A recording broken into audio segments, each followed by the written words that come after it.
ಇದು ಗುಂಡ್ಲುಪೇಟೆ ತಾಲೂಕಿನಲ್ಲಿ ಬರುವಂಥ ಒಂದು ಹಳ್ಳಿ. ತೇಜಸ್ವಿ ಅವರಿಗೆ ಸೇರಿದಂತಹ ತೋಟ. ಈ ತೋಟಕ್ಕೆ ನಾನು ವಿಸಿಟಿಂಗಿಗೆ ಹೋದಾಗ ತೋಟದಲ್ಲಿ ಸೂಕ್ಷ್ಮವಾಗಿ ಗಮನಿಸಿದಾಗ ತೋಟದ ಹಣ್ಣಿನ ಗಿಡಗಳಿರ್ಬೋದು, ತೆಂಗಿನ ಗಿಡಗಳಿರ್ಬೋದು ಆರೋಗ್ಯಕರವಾಗಿ ಇರಲಿಲ್ಲ, ಹೆಲ್ದಿಯಾಗಿರಲಿಲ್ಲ. ಕಾರಣ ಇಷ್ಟೇ, ಅವರು ಡ್ರಿಪ್ ಇರಿಗೇಷನ್ ಮಾಡಿದರು. ಡ್ರಿಪ್ ಇರಿಗೇಷನ್ನಲ್ಲಿ ಪ್ರಾಪರ್ ಮೇಂಟೈನ್ ಮಾಡಲಿಲ್ಲ ಅಂತಂದರೆ ಎಲ್ಲ ಗಿಡಗಳಿಗೂ ನೀರು ಸರಿಯಾದ ರೀತಿ ಹಂಚಿಕೆ ಹಾಕಿ ಬೀಳೋಲ್ಲ.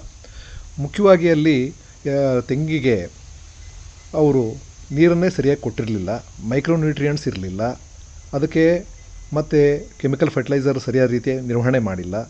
ಇದೆಲ್ಲನೂ ನಾನು ಸೂಕ್ಷ್ಮವಾಗಿ ಗಮನಿಸಿದಾಗ ಅವ್ರಿಗೇನು ಸಲಹೆ ಕೊಟ್ಟೆ ಅಂದರೆ, ಅವರು ಈ ಎಲ್ಲ ಗಿಡಗಳಿಗೂ ಗುಣಿ ಮಾಡಿ ಅವಕ್ಕೆಲ್ಲದಕ್ಕೂ ಸರಿಯಾದ ರೀತಿ ನೀರನ್ನು ಮೇಂಟೈನ್ ಮಾಡಿರಿ, ಗಿಡ ಡೆವಲಪ್ ಆಗ್ತದೆ, ಚೆನ್ನಾಗಿ ತೋಟ ಉತ್ತಮವಾಗಿ ಬೆಳೀತದೆ ಅಂತ ಹೇಳ್ಕೊಟ್ಟು ಬಂದಿದ್ದೇನೆ.